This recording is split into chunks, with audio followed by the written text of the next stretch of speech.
الحمدللہ وکفی والصلاة والسلام علی عبادہ الذین اصطفی خصوصاً علی افضلہم وخاتم النبیین محمد الامین وعلی آلہ وصحبہ اجمعین. اما بعد فقد قال اللہ تبارک وتعالی کما ورد فی آخر سورۃ الجمعہ: اعوذ باللہ من الشیطان الرجیم بسم اللہ الرحمن الرحیم. یا ایہا الذین آمنوا اذا نودی للصلاة من یوم الجمعۃ فاسعوا الی ذکر اللہ وذروا البیع ذالکم خیر لکم ان کنتم تعلمون. فَإِذَا قُضِيَتِ الصَّلَاةُ فَانتَشِرُوا فِي الْأَرْضِ وَابْتَغُوا مِنْ فَضْلِ اللَّهِ وَاذْكُرُوا اللَّهَ كَثِيرًا لَعَلَّكُمْ تُفْلِحُونَ. وَإِذَا رَأَوْا تِجَارَةً أَوْ لَهْوًا انفَضُّوا إِلَيْهَا وَتَرَكُوكَ قَائِمًا. قُلْ مَا عِندَ اللَّهِ خَيْرٌ مِّنَ اللَّهْوِ وَمِنَ التِّجَارَةِ وَاللَّهُ خَيْرُ الرَّازِقِينَ. صدق اللہ العظیم. رب اشرح لي صدری ویسر لي امری واحلل عقدۃ من لسانی یفقہوا قولی. اللہم ربنا الہمنا رشدنا واعذنا من شرور انفسنا. اللہم ارنا الحق حقا وارزقنا اتباعہ وارنا الباطل باطلا وارزقنا اجتنابہ. آمین یا رب العالمین. سورہ جمعہ کا دوسرا رکوع جو 3 آیات پر مشتمل ہے، آپ نے اکثر و بیشتر اس کی سماعت کی ہوگی. جمعہ کی نمازوں میں بھی اس کو پڑھا جاتا ہے، خطبات میں پڑھا جاتا ہے. یہ 3 آیات حکمت و احکام جمعہ کے موضوع پر نہایت جامع آیات ہیں. اہمیت جمعہ، حکم جمعہ، حکمت جمعہ، مقصد جمعہ، ان تمام امور کو ان 3 آیات نے اپنے احاطے میں لے لیا ہے. لیکن سب سے پہلا سوال یہ پیدا ہوتا ہے کہ اس کا جو سلسلہ مضمون سورہ جمعہ میں یا اس سے بھی قبل سورہ صف سے جاری ہے، اس سے کیا تعلق ہے. تو اس کو ذہن میں تازہ کریے کہ سورہ صف کا مرکزی مضمون کیا تھا. هو الذی ارسل رسولہ بالہدی ودین الحق لیظہرہ علی الدین کلہ. اللہ نے اپنے رسول محمد صلی اللہ علیہ وسلم کو القرآن، الہدی اور دین حق اسلام دے کر اس لیے بھیجا ہے کہ وہ اسے کل کے کل نظام زندگی پر غالب کرے. غلبہ دین کی جد و جہد ایک انقلابی جد و جہد کی متقاضی ہے. کسی نظام کو جڑ سے اکھیڑنا اور اس کی جگہ پر دوسرا نظام قائم کرنا، اسی کا نام انقلاب ہے. اب انقلاب جو ہے وہ فدائین کے ذریعے سے آتا ہے. ایسے لوگ کہ جو انقلاب برپا کرنے کو اپنی زندگی کا مقصد بنا لیں، تن من دھن اس کے لیے نچھاور کرنے کو تیار ہو، منظم ہو، کسی امیر کا حکم مان کر حرکت کرتے ہوں، اور جب حکم آ جائے تو رک جائیں. اگر یہ کیفیت جو ہے نہ موجود ہو اور جماعت جو ہے وہ ایک ہجوم کے مانند ہو، تب بھی انقلاب نہیں آ سکتا. علامہ اقبال نے جو کہا ہے کہ عید آزاداں شکوہ مومنی اور عید محکومہ ہجوم مومنی. ایک ہجوم ہوتا ہے اور ایک یہ ہے کہ ایک جماعت ہوتی ہے. سوئے قطار می کشم ناقہ بے زمام را. یہ اونٹنیوں نے اپنی رسیاں توڑوا لی ہیں، اب میں کوشش میں ہوں کہ یہ پھر ایک قطار کے اندر لگ جائیں اور اس کا ایک قافلہ بن جائے. اس کے لیے ضروری ہے ان لوگوں کو کہاں سے فراہم کیا جائے، کیسے فراہم کیا جائے جو جہاد اور قتال فی سبیل اللہ کے لیے زندگیاں وقف کر دیں. یہ موضوع ہے سورہ جمعہ کے پہلے رکوع کا. اس میں بنیادی طریقہ کار کیا ہے؟ هو الذی بعث فی الامیین رسولا منہم یتلو علیہم آیاتہ ویزکیہم ویعلمہم الکتاب والحکمہ. قرآن کے ذریعے سے سلیم الفطرت لوگوں کو کھینچ لینا، پھر قرآن ہی کی تعلیم و حکمت کے ذریعے سے ان کی تربیت کرنا، ان کا تزکیہ کرنا، پھر یہ کہ انہیں ایک نظم میں منسلک کرنا. یہ در حقیقت حضور صلی اللہ علیہ وسلم کا بنیادی طریقہ کار ہے. اس کے ساتھ چونکہ اضافی طور پر ایک اور مضمون آ گیا اور وہ یہ کہ امت محمد صلی اللہ علیہ وسلم کے یوں سمجھیے کہ اس کی ترتیب یا ترکیب یہ ہے، کمپوزیشن یہ ہے کہ اس کا ایک نیوکلیس ہے، مرکز، وہ تو ہے بنو اسماعیل پر مشتمل ہے، براہ راست حضرت ابراہیم کی اولاد بواسطہ حضرت اسماعیل علیہ السلام۔ باقی دو اور اقوام جو ہے جن کی طرف حضور کی بعثت ہے، چونکہ آپ کی بعثت ہے پوری نوع انسانی کی طرف، تو دوسری اقوام بھی آئیں گی۔ تو جیسے الیکٹرانز ہوتے ہیں نیوکلیس کے گرد ایٹم کے سٹرکچر میں، ایسے ہی یہ دوسری قومیں جمع ہو جائیں گی، یہ اس کی ترتیب ہے۔ لیکن چونکہ حضور کا سارا طرز عمل جو ہے اور آپ کا اعلی انقلاب جو ہے وہ قرآن مجید ہے، اور آپ کا سارا عمل اس کے گرد گھوم رہا ہے، دعوت و تربیت و تزکیہ کا سارا نظام قرآن کے گرد ہے۔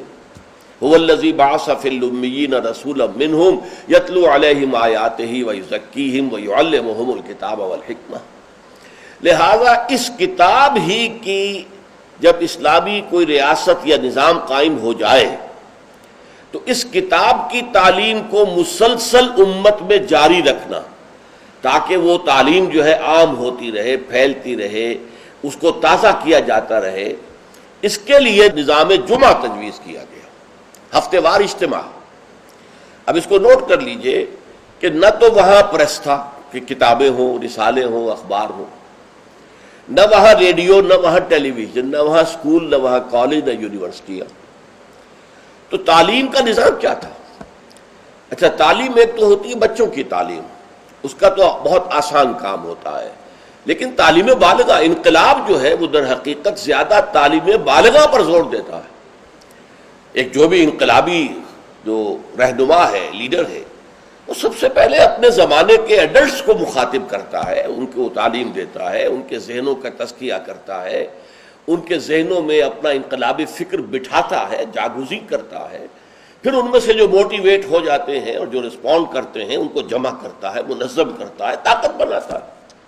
بچوں کی تعلیم کا اس میں دخل نہیں ہوتا، وہ تو جب نظام بن جائے گا، اسلامی نظام آ جائے گا، تو پھر اس نظام کے تحت بالکل نیا نظام تعلیم ہوگا۔ بچوں کی تعلیم ابتدا سے اس طریقے پر ہوگی کہ اس سے ان کے اندر اسلام اور ایمان کے جو جذبات ہیں وہ پیدا ہوں، جہاد فی سبیل اللہ کا ذوق و شوق پیدا ہو۔ لیکن یہ کہ سب سے پہلے جو انقلاب برپا کرنا ہے، تو بچے تو انقلاب نہیں لایا کرتے، انقلاب تو ایڈلٹس لاتے ہیں۔ تو ان ایڈلٹس کو مخاطب کرنا اور ان کی تعلیم، ان کا ذہن بنانا، ان کے اندر اس انقلابی فکر کو ان کے ذہنوں میں، دلوں میں اتار دینا، جاگزی کر دینا، یہ ہے وہ مقصد کہ جو نظام جمعہ کے ذریعے سے امت میں اس کو ایک دوام دے دیا گیا۔ جمعے کا ممبر جو ہے اسے ممبر رسول کہتے ہیں۔ ممبر رسول پر جو کھڑا ہوتا ہے وہ نائب رسول ہے۔ وہ نائب رسول وہی کام کرے جو حضور کرتے تھے، یتلو علیہم آیاتہ ویزکیہم ویعلمہم الکتاب والحکمہ۔ یہ کام امت کے اندر جاری و ساری ہو جائے، اس کا تسلسل ہو، اس کا دوام ہو، اس کے لیے جمعہ کی فرضیت کی گئی۔ تو یہ ربط ہے، تعلق ہے کہ در حقیقت جو سورہ جمعہ کا پہلا مضمون ہے اسی کا ایک تسلسل ہے، نظام جمعہ۔ یہ ہفتے وار اجتماع ہے، آپ کے علم میں ہوگا کمیونسٹوں کا معاملہ بھی یہ ہوتا تھا، ان کا بھی ایک فلسفہ تھا، مارکسزم، اور جب تک وہ فلسفہ ذہنوں میں اتر نہ جائے کوئی شخص کمیونسٹ کیسے بنے گا؟ اور پھر وہ فلسفہ تازہ رہنا چاہیے، ان کے ذہنوں میں اجاگر رہنا چاہیے، مدھم نہ پڑ جائے، کہیں ان کے ساتھ اس کی ذہنی کمٹمنٹ کمزور نہ ہو جائے۔ تو وہ اپنے ویکلی میٹنگز کرتے تھے، اور اس میں کیا کرتے تھے؟ اسی فلسفے کی تجدید، اسی کی اور گہرائیوں میں اترنا، تاکہ ذہنوں کے اندر وہ فلسفہ راسخ رہے۔ جب فلسفہ راسخ رہے گا تو انقلابی فرور، انقلابی ذیل، انقلابی جذبہ بھی برقرار رہے گا، اور انسان جو ہے تن من دھن لگا دے گا۔ تو یہ ربط ہے سورہ جمعہ کے ساتھ احکام جمعہ کا، اور یہ تو واضح ہی ہے کہ در حقیقت اس سورہ مبارکہ کا نام ہی اس حکم جمعہ کے حوالے سے لیا گیا ہے۔ اچھا، اب اس میں حکم جمعہ کی اہمیت کیا ہے اس کو آپ سمجھیے۔ میں چند احادیث آپ کو سنا رہا ہوں۔ ترمذی شریف کی روایت ہے، من ترک الجمعۃ ثلاث مرات تہاونا طبع اللہ علی قلبہ، جس شخص نے 3 جمعے چھوڑ دیے کسل کی وجہ سے، یعنی کوئی اور عذر نہیں ہے، بیماری نہیں تھی، مسافر نہیں تھا، کوئی نہیں عذر، تہاونا، بس وہ اس کی اہمیت کو نہ سمجھتے ہوئے، اس کو کہتے ہیں ہون، جو آسانی سی بات ہو، بس کوئی اہمیت نہ ہو جس کی. تو تہاوناً طبع اللہ علی قلبی، اللہ تعالیٰ اس کے دل پر مہر کر دے. اور یہ مہر کر دینا وہ بدترین سزا ہے جو بدترین کافروں کو دنیا میں دی جاتی ہے. ختم اللہ علی قلوبہم اور طبع اللہ علی قلوبہم، یہ بدترین کافروں کی سزا ہے. جو مسلمان جمعے کی اہمیت کو نظر انداز کرتے ہوئے بغیر کسی عذر کے اگر وہ جمعہ چھوڑ دے گا 3 جمعے، تو اس کے دل پر مہر ہو جائے گی. من ترک ثلاث جمع تہاونا بہا طبع اللہ علی قلبہ، پہلی روایت ترمذی کی تھی، یہ ابو داؤد اور نسائی کی ہے. وقال مالک، امام مالک نے موطا میں جو بات کہی ہے وہ یہ ہے کہ لا ادری عن النبی صلی اللہ علیہ وسلم ام لا الا انہ صفوان بن سلیم رضی اللہ عنہ قال من ترک الجمعۃ ثلاثا من غیر عذر ولا علت طبع اللہ علی قلبہ. امام مالک نے جو ان کی کتاب مشہور ہے الموطا، حدیث کا پہلا مجموعہ، حدیث اور فقہ دونوں کا، اس میں کہتے ہیں امام مالک کہ میں یہ تو نہیں کہہ سکتا کہ یہ صفوان ابن سلیم نے رضی اللہ عنہ حضور سے سن کر کہا یا خود کہا، لیکن ان کا قول یہ ہے کہ جس نے بھی 3 جمعے ترک کر دیے بغیر کسی عذر کے، بغیر کسی بیماری کے، طبع اللہ علی قلبہ، اللہ تعالیٰ اس کے دل کے اوپر مہر کر دے گا. سب سے سخت حدیث یہ صحیح مسلم کی ہے، عبداللہ ابن عمرو بن العاص اور ابو ہریرہ دونوں سے مروی ہے رضی اللہ تعالی عنہما، انہما سمعا النبی صلی اللہ علیہ وسلم. یہاں بالکل یہ مرفوع حدیث ہے کہ ان دونوں نے سنا حضور سے یہ فرماتے ہوئے لَيَنْتَهِيَنَّ أَقْوَامٌ مِّنْ وَدْعِهِمُ الْجُمُعَاتِ أَوْ لَيَخْتِمَنَّ اللَّهُ عَلَىٰ قُلُوبِهِمْ ثُمَّ لَيَكُونُنَّ مِنَ الْغَافِلِينَ. لوگ باز آ جائیں اپنی جمعے کی نماز کو ترک کرنے سے، ورنہ لازماً اللہ تعالیٰ ان کے دل پر ختم کر دے گا، مہر لگا دے گا. یہ وہی لفظ ہے جو سورہ بقرہ کی ابتدا میں آیا ہے، ان الذین کفروا سواء علیہم انذرتہم ام لم تنذرہم لا یؤمنون ختم اللہ علی قلوبہم وعلی سمعہم وعلی ابصارہم غشاوہ. پھر وہ غافلوں میں سے ہو جائیں گے. اسی صحیح مسلم میں حضرت عبداللہ ابن مسعود سے ایک اور روایت ہے، ان النبی قال لقوم یتخلفون عن الجمعۃ لقد ہممت ان آمر رجلا یصلی بالناس ثم احرق علی رجال یتخلفون عن الجمعۃ بیوتہم. حضور نے فرمایا میرا یہ دل چاہتا ہے کہ میں کسی اور شخص کو امامت کے لیے کھڑا کر دوں اور ان لوگوں کے گھروں میں جا کر ان کے سمیت آگ لگا دوں کہ جو جمعے کے اندر حاضر نہیں ہوتے. اب آپ ایک طرف حضور کی شخصیت کو دیکھیں، آپ کے اندر نرمی تھی، رقت تھی، شفقت تھی، محبت تھی، رأفت تھی، لیکن دوسری طرف سختی کا یہ عالم ہے کہ جمعے کی اہمیت تاکہ معلوم ہو جائے کہ جمعے کی اہمیت کیا ہے. یا ایھا الذین آمنوا اذا نودی للصلاۃ من یوم الجمعۃ فاسعوا الی ذکر اللہ وذروا البیع. اے ایمان کے دعوے دارو، جب پکارا جائے نماز کے لیے جمعے کے دن، مراد ہے نماز جمعہ.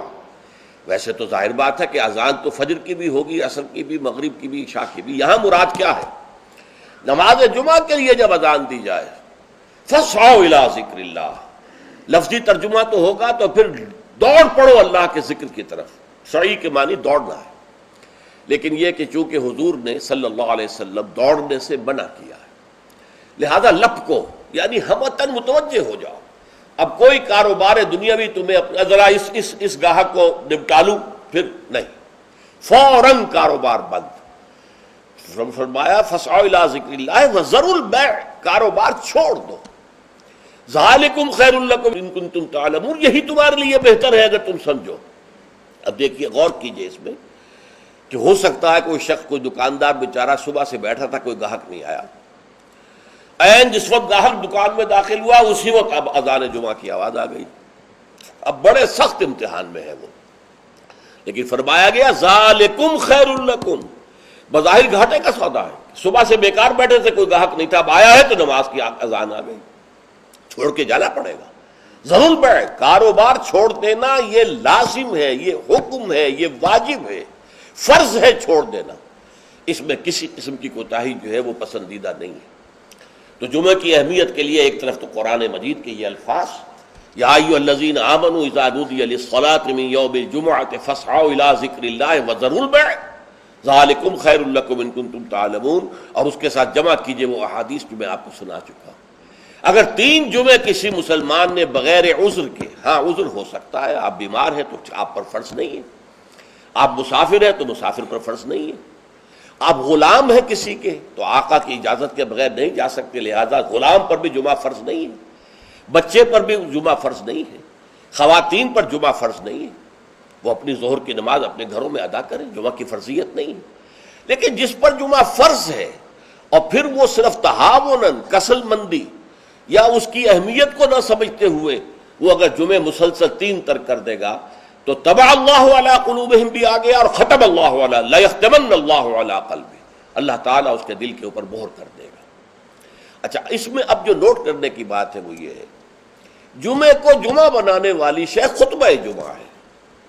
نماز تو ظہر کی نماز کا قائم مقام جمعہ ہے نا، ظہر کے 4 فرض ہیں اور جمعے کے 2 ہیں، تو نماز اصل شے نہیں ہے، اصل شے جو ہے خطبہ جمعہ ہے، جس نے کہ جمعے کو اہمیت دی ہے۔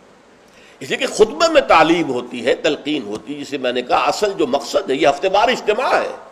اس ہفتے وار اجتماع میں تازہ کرنا ہے اپنے نظریے کو، اپنے خیالات کو، اپنے نظریات کو، اپنے عقائد کو تازہ کرنا ہے، اسے پانی دینا ہے، سینچنا ہے، اور یہ کام در حقیقت خطبے کا ہے۔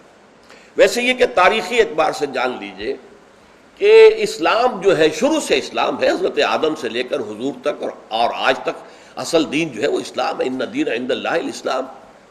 یہ تو اسلام کے ایڈیشنز ہیں کہ ایک خاص احکام جو حضرت موسیٰ کو دیے گئے تو وہ اس وقت کے لوگوں کے لیے وہ لازم تھے، پھر وہ احکام جو ہے شریعت محمدی کی شکل میں آئے ہیں صلی اللہ علیہ وسلم، تو ہم پر وہ واجب ہے، لازم ہے۔ لیکن یہ کہ یہ نظام جو ہے رہا ہے ان تمام مذاہب میں کہ ہفتے کے ایک دن کو فارغ کیا جائے اللہ کی یاد کے لیے۔ چنانچہ یہ حکم جمعہ ہی تھا کہ جو دیا گیا تھا امت موسوی کو علی نبی الصلاۃ والسلام، جمعے کا دن تھا۔ ہمیشہ سے جمعے ہی کا دن جو ہے وہ در حقیقت مقدس دن ہے، اور جمعے ہی کا دن ہے کہ جو ابتدائے آفرینش سے چلا آ رہا ہے اس کام کے لیے۔ لیکن یہودیوں نے اپنی جو بھی شر پسندی تھی ان کے اندر، ان کے مزاج میں جو بغاوت تھی، ان کا جمعے کو چھوڑو جی ہفتہ کرو، تو اللہ تعالیٰ نے بھی پھر ہفتہ ہی ان پر فرض کر دیا۔ اور ان کے ہاں یہ ہفتہ اتنا سخت تھا، جمعے کی مغرب کی نماز کے بعد سے لے کر اگلے ہفتے کی مغرب تک 24 گھنٹے کوئی کاروبار دنیاوی مطلقاً حرام تھا۔ آج بھی امریکہ کے اندر جو لوگ رہتے ہیں، جو کہ پریکٹسنگ جیوز ہیں، جن کے وہ لمبے لمبے بال ہوتے ہیں، ادھر زلفیں ہوتی ہیں، اور انہوں نے لمبے لمبے کوٹ سے رنگ کے پہنے ہوتے ہیں، اور فیلٹ ہیٹ ہوتا ہے ان کا خاص طرز کا سیاہ رنگ کا، یہ جو پریکٹسنگ یہودی ہیں، آرتھوڈاکس یہودی ان کو کہتے ہیں، یہ جمعے کی شام سے اپنے ٹیلی فون کنیکشن بند کر دیتے ہیں، کوئی گفتگو نہیں، ان کے تمام دفاتر بند، گھروں پر بھی کوئی ٹیلی فون نہیں دیں گے، وہ سب بند، اور اس کے بعد ان کا پورا دن گزرتا ہے۔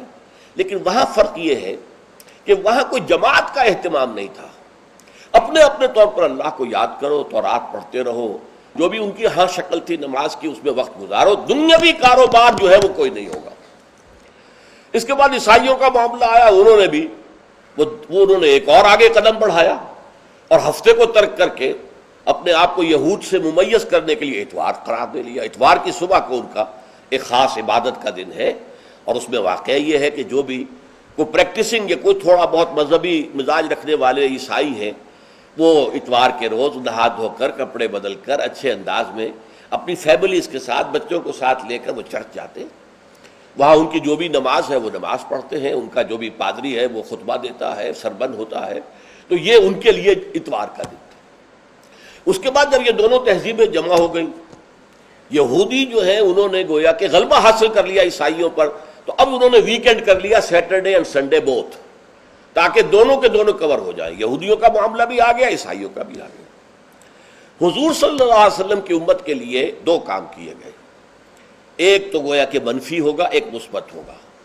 منفی کام یہ کہ پورے دن جمعے کے کاروبار کو حرام نہیں کیا گیا، بلکہ حرام کاروبار ہے صرف اذان جمعہ سے لے کر جمعے کی نماز کے ادا ہو جانے تک، بس اس دوران میں کاروبار دنیاوی مطلقاً حرام، کوئی کاروبار آپ جائز سے جائز کاروبار کر رہے ہیں، صحیح سے صحیح کاروبار کر رہے ہیں، لیکن وہ بھی حرام ہے اس وقت اگر آپ نے کیا ہے جبکہ جمعے کی اذان ہو چکی ہے اور جبکہ نماز ابھی ادا ہو رہی ہے، اس دوران حرام۔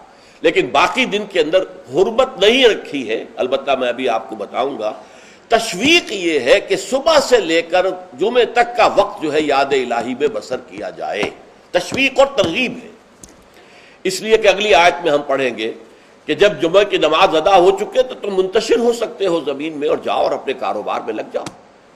لیکن جمعے سے قبل کے بارے میں کچھ نہیں کہا، نہ تو یہ کہا کہ کاروبار نہیں کر سکتے، نہ یہ کہا کہ کرو جاؤ تمہیں اجازت ہے، نہیں، وہاں سکوت اختیار کیا قرآن نے۔ فَإِذَا قُضِيَتِ الصَّلَاةُ فَانتَشِرُوا فِي الْأَرْضِ وَابْتَغُوا مِن فَضْلِ اللَّهِ، جب نماز ادا ہو چکے تو تم زمین میں منتشر ہو سکتے ہو۔ یہاں پر بھی اگرچہ وجوب کا لفظ آیا ہے کہ فَانتَشِرُوا، منتشر ہو جاؤ، لیکن یہاں جو ہے مانا ہے تمام علماء نے کہ یہ وجوب جو ہے یہ کسی شے کی فرضیت کے لیے نہیں ہے کہ لازماً جمعے کے بعد منتشر ہو جانا ضروری ہے، بلکہ استحباب ہے، جا سکتے ہو، اجازت ہے، مباح ہے۔ کاروبار کی حرمت کا معاملہ ختم ہو گیا جیسے ہی جمعے کی نماز ادا ہو چکی، اب آپ جائیں، اپنے دفتر میں جائیں، اپنے کاروبار میں جائیں، اپنی دکان پر جائیں، کوئی اعتراض نہیں۔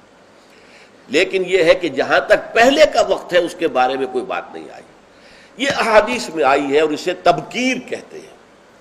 پسندیدہ یہ ہے کہ جمعے کی صبح ہی سے انسان جو ہے وہ اس کام میں مصروف ہو جائے جو کام یہودیوں کے ہاں تھا پورے یوم سبت میں، اسے تبکیر کہتے ہیں۔